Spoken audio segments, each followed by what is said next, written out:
مدنی channel کا ایک معروف سلسلہ ایسا کیوں ہوتا ہے جس میں موضوع تھا حادثات، مدنی چینل پر ہوا براہ راست۔ نگران شورا نے دیے مدنی پھول، ملاحظہ کیجئے۔ ایسا کیوں ہوتا ہے میں آج ہمارا موضوع حادثات، اور یہاں ہماری مراد جو روڈ ایکسیڈنٹ ہیں، موٹر سائیکل والے، گاڑی والے، وہ سیدھے ہاتھ پہ بھی رانگ وے چلا رہے ہیں اور وہ الٹے ہاتھ پہ بھی رانگ وے چلا رہے ہیں۔ یہ کیا موٹر سائیکل والے جو رکشے وہ چلتے ہیں، چنچی کہلاتے ہیں، کیا کہلاتے ہیں، کتنے ہزار یہ سڑکوں پر ہیں، ان کا نہ کوئی روٹ ہے نہ کوئی ان کی ترکیب ہے، چھوٹے چھوٹے بچے چلا رہے ہیں۔ امانت دار لوگوں کو وہ منصب دیں، ایماندار لوگوں کو وہ منصب دیں جو ان کا حق ہے، ادروائز بہت مشکل ہو جائے گا۔ ڈرائیور کا ایک بہت بڑا طبقہ ہے اور ان کے ساتھ بعض 50 70 100 جانیں ان کے ساتھ چل رہی ہوتی۔ وہ ڈرائیور جو غیر تربیتی یافتہ، غیر قانونی طور پر،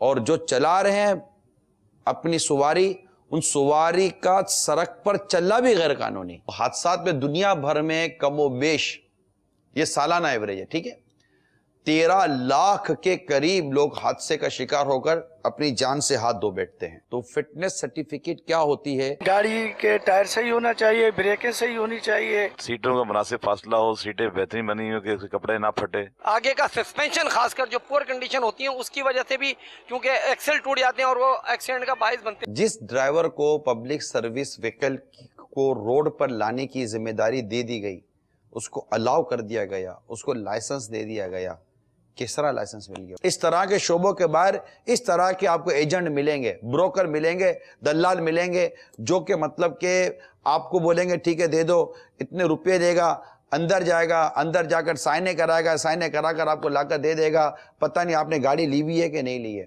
آپ کے پاس کوئی چیز ہے بھی یا نہیں ہے۔ باب المدینہ کراچی کی عوام 40 سال پرانی 2000 بسوں میں سفر کرنے پر مجبور ہے۔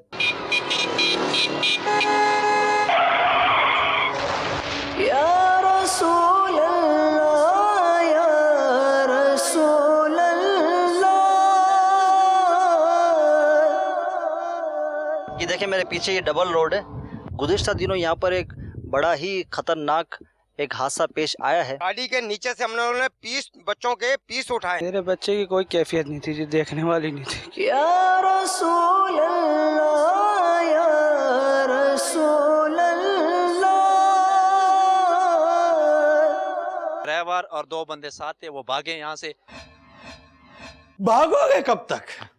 ارے لوگوں کے گھروں کے چراغ کو بجھا کر آپ اپنے گھر میں روشنی کرنا چاہتے ہو، یا لوگوں کے گھروں کو جلا کر آپ روشنی کرنا چاہتے ہو؟ کسی کے گھر کا چولہا بجھا کر اپنی ہانڈی گرم کرنا چاہتے ہو؟ اس کے باپ نے ہاتھ اٹھا کر آپ کے لیے صرف بددعا کرنی ہے، یا اللہ جس نے یہ کیا ہے تو جانتا ہے، ہم نہیں جانتے۔ انسانی جانوں کو اپنے ٹائروں تلے رونتے ہوئے جاتے ہو، ظلم کرتے ہو، گھروں میں گھس جاتے ہو، بچوں کو کچل دیتے ہو، بڑوں کو کچل دیتے ہو، کسی کی ٹانگ توڑ دیتے ہو۔ جو قصوروار ہے اللہ جانتا ہے کون قصوروار ہے۔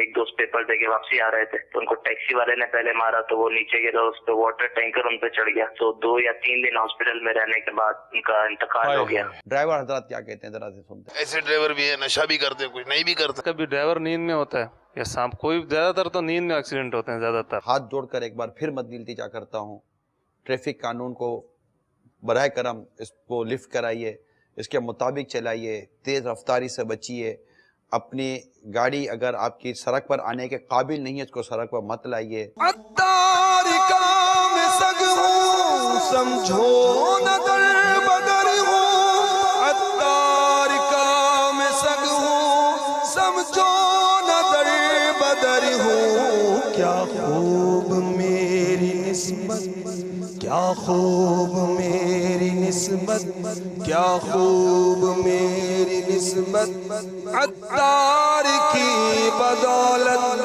مجھ کو ملی ہے عزت، عطار کی بدولت۔